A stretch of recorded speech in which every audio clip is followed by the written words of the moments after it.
right, so today we're talking to Hannah, and Hannah's going to be, quite honestly, frank with us about the realities of not only going into the system, going to multiple group homes, aging out of the system, having some sort of a record, and moving on past that to become a better person.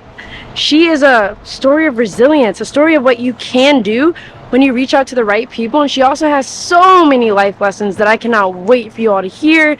I'm so excited to chat with her and just to have her share her story with you all, because let's be honest, she's another one of us, you know, somebody that aged out of the system and the world told them that they were going to be a certain person, but she defied those odds. She's resilient, and I'm excited for this next episode of Let's Keep It Real with Let's Be Frank.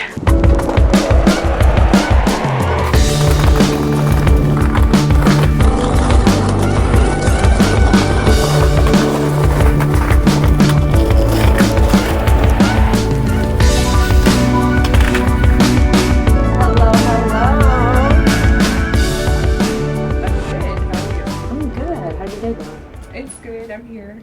I just wanted to have you just hang out with me for a bit and just kind of hear your story, because I think your story is something that is so valuable to kids that are aging out of the system. So to start off, I'd love to hear kind of the beginning. How long were you in the foster care system? So I was in the foster system just a couple years. Okay. I started out in group homes and I didn't make it to foster care until I was a teenager. Oh, wow. I think in a way it was damaging, but also it was a learning experience. I mean, it wasn't the best experience, but I did take away a lot from it. I met some strong women who kind of planted some seeds, so that was helpful. Yeah, so like the group homes that you attended, were they in the city that you were born and like the city that you were from and all of that stuff? No. Oh, so what was that like transitioning from where you were to where you were sent? It was a bit different. It just kind of became home. Like, came to Baltimore and I was like, okay, this is just it, you know? 'Cause when I leave here, I know that's where I'm going to be. So, but it was definitely a little different. I didn't really know anyone, so. How did you go about like trying to find your kind of community within that like new environment? Just kind of who you click with. Okay. There's so many different personalities and different people in different phases of life. It's just kind of, you just kind of click with who you click with. Yeah. What was it like for you, like, if you can remember, like, those first couple of months, like, being in the foster care, like, being in that group home and then transitioning from that group home kind of, like, out into just the foster care system in general? It was a lot, because I started out in, like, juvenile detention, because that's kind of where they place you when they don't really know what to do with you. Oh, my gosh. I don't know if that's still common practice, but so then I went to the group homes, and then I went to a juvenile. It was a very bumpy ride. It was like from there to a juvenile shelter, from the shelter to another group home to foster care. So it was kind of like all over the place. Yeah. Is there a reason like that they just stick anybody in the juvenile? I think if they don't really know what to do with you, and at that point I probably had some degree of criminal background. Okay. So like in terms of that, like we're just gonna like recap real fast. It's a lot. Let's just start like from the beginning. How did you end up in foster care? And just kind of tell me your story, as detailed or as vague as you want it. This is just for... I had parents who just didn't really know how to be parents, I think. So that's kind of where it started. And a lot of me just kind of being on my own. Eventually that led to me landing in juvie, so to speak. And from that point on, I went to a group home, and my mom did not want me back, so I just kind of stayed in the system. It's just kind of what happened. It's like your mom had the ability to say like she just didn't want you to come back? Yes. I'm so sorry, man. Okay. That is not cool. That's not cool at all. What was something while you were in the group home and you're going through all these different transitions and all these different like moments, what do you think were like some of the top lessons that you learned during that time for yourself? I mean, how old were you during this time? I was probably 13 or 14 when that came about, where it was like I became a ward of the state. Okay. And what's a ward of the state? basically belong to the state. Like they kind of have say over where you go, Okay. where you end up, and legal stuff. Dang. So like in all of that, right? So like what was some of the lessons that you learned during your time? I was a slow learner. Everyone learns at different paces, man. It's no biggie. I think there was a lot of denial too. Like I didn't fully understand the situation at the time. I didn't know at the time that like my mother did not, necessarily want me back. I was living was very gaslighted. Like I thought, oh, okay, like I've just got to work to get home. Like I've got to do better to get home. So I think what I learned was I started to have some value in myself, like some self-worth. Like I said, there were some strong women who came along the way and kind of planted those seeds of like me kind of realizing that like, well, maybe this isn't what life is supposed to be like I do want more, and kind of valuing myself more. Yeah, what were some of the things that you would want more out of your life during that time? I just wanted stability. Like I wanted a home. At that time I just wanted stability. It was like I've been to so many places. So I think that was number one, was like I just wanted to be like free, number one, but two, I wanted stability. And how many homes, if you don't mind me asking, did you go to while in Baltimore City? I don't even know. There were periods of like homelessness in between, so I don't know exactly, but I would say off the top of my head there are quite a few, like maybe homes period, I'd say like 5. Okay. So how did you deal with the homelessness while you were experiencing that in Baltimore City? So I resorted to, just kind of like survival mode. So there were groups of us who, that was our reality at the time. Like we were in these homes and they would kind of just let us fend for ourselves. Some of them personally I know would like tell me like, okay, at 6 a.m. I leave this house and you leave, like you don't live here, you come back at 9 p.m.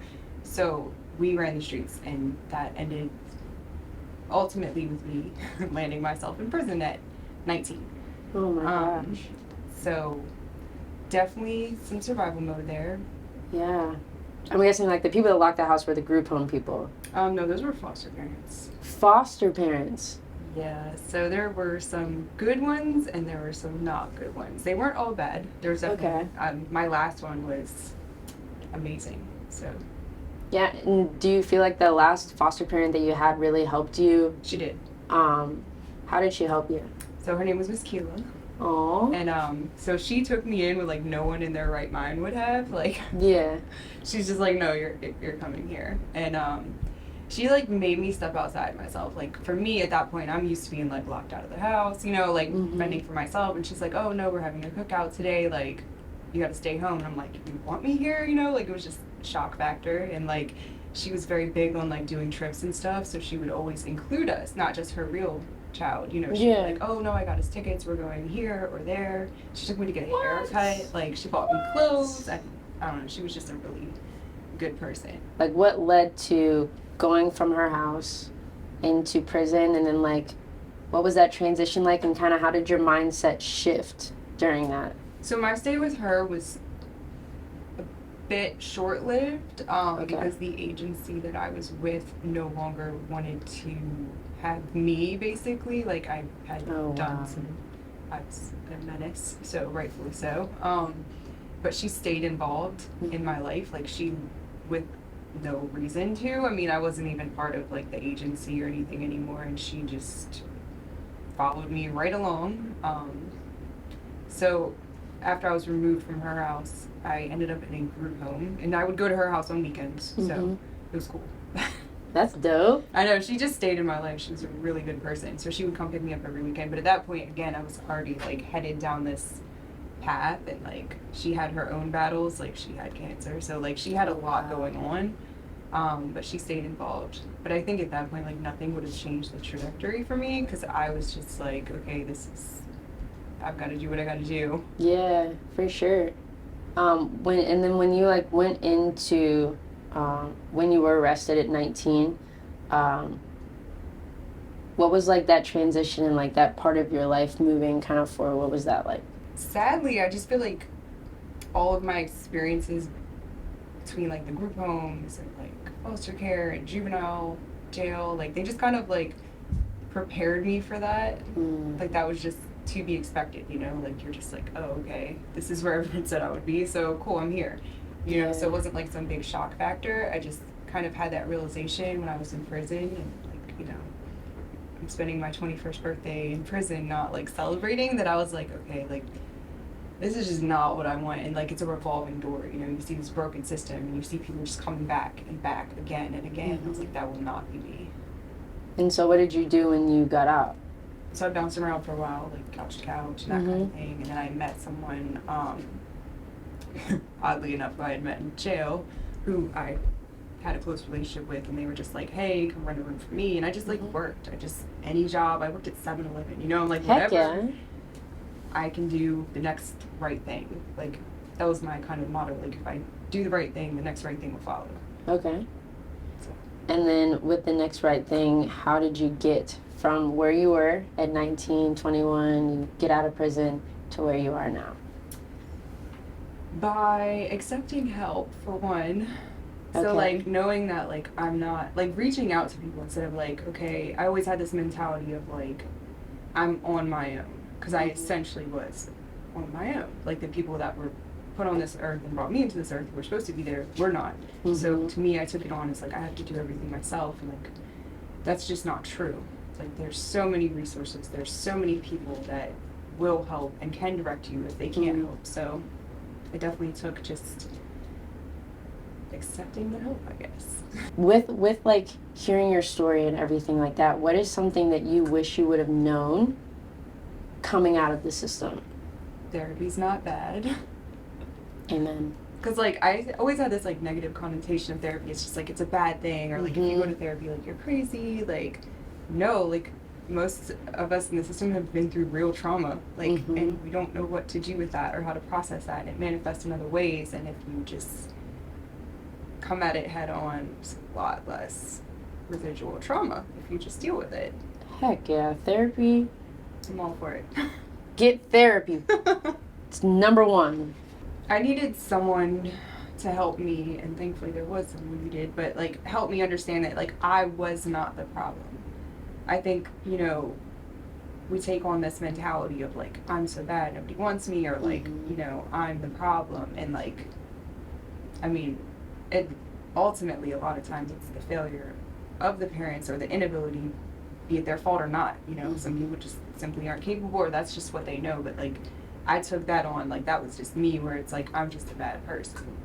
So, if someone had maybe helped me realize that sooner, that, okay, it's bigger than just me. Like, yes, I definitely had some bad behaviors. So, like, where are you now in your life? Like, so, I'm a mom. Congratulations. Kids, they're cool. Oh. I also help, I'm a supervisor and care coordinator at a nonprofit that helps homeless people and people in addiction. We do all sorts of fun things. So it's really cool because so many people who are out on the street homeless, you know, I'd say like 2 out of 3, were they in the system? Yes. Yes, they were, you know, Yes. like we all, so Yeah. it helps to be able to like kind of I feel like I'm doing something to combat the issue. If you were talking to your younger self who is entering into their first group home, and like you are where you are now, having known everything, what is some advice that you would give your younger self? Invest in yourself. I mean, like, I really did just live in survival mode, so, like, I had no plans of a future. I had no, like, I didn't think it was important because I didn't plan on being around for it. So I'm like, okay, like, college, that's not important. You know, like, I just lived in the moment, and, like, it made things a lot harder as I got older. For sure. Look at the life you want and then see what the people are doing that have that. Follow that. If you have no other guidance, just, like, ask them, how'd you get here? Well, thanks for chatting with me today. You're welcome. And this was awesome. You're an incredible woman and mother, and I just know that, like, you're making waves in the world, man. And I'm so glad that you're here and you're doing the things that you're doing, and, like, it's truly inspiring to me. Hey guys, thank you so much for watching. If you liked what you saw in the content that we put out, please be sure to like and subscribe, and then we will catch you all in the next coming videos. Have an awesome rest of your day, and thanks for checking in with us and learning about life skills. Have a good one.